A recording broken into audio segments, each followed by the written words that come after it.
Sikiliza kisa hiki hapa cha mshikaji anaitwa Eddie, alafu niambie kwenye mazingira haya wewe ungechukua uamuzi gani? Tangazo. Je, unajua kuwa unaweza kuingiza pesa kupitia komenti yako tu? Ndiyo, inawezekana. Sikiliza Bongo One TV imeanzisha fursa mpya maalum kwa vijana wote wanaotaka kujipatia kipato mtandaoni. Cha kufanya ni hiki: bonyeza neno subscribe chini ya video hii. Andika komenti yako, niunge. Kisha andika namba yako ya WhatsApp kwenye comment hiyo. Utatumiwa link ya kujiunga na group la WhatsApp na utaingizwa rasmi kwenye mfumo wa kulipwa.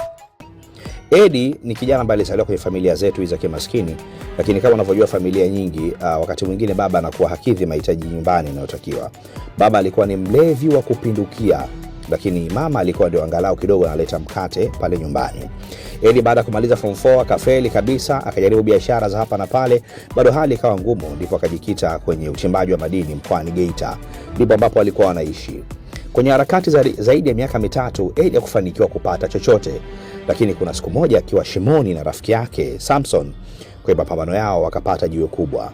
Ikabidi watumie akili ya kuweza kutoroka pasipo bosi mwenye mgodi na washikaji zao kuweza kujua kama wamepata jiwe.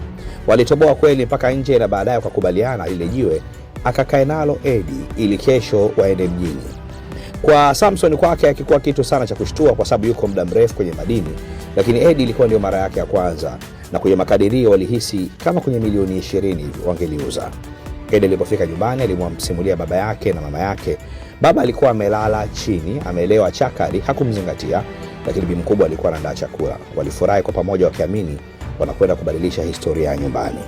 Usiku Eddie wakati amelala na jiwe lake pembeni, ghafla akashtuka majira saa 9, anakuta mlango umefunguliwa chumbani kwake, alafu kama kuna mtu ametoka anakimbia.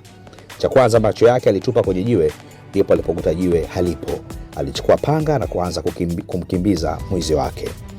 Ilikuwa ni pori kwa pori, lakini kadri jinsi ambavyo mwizi alikuwa akikimbia ndipo ambapo alikuwa anazidi kupotea.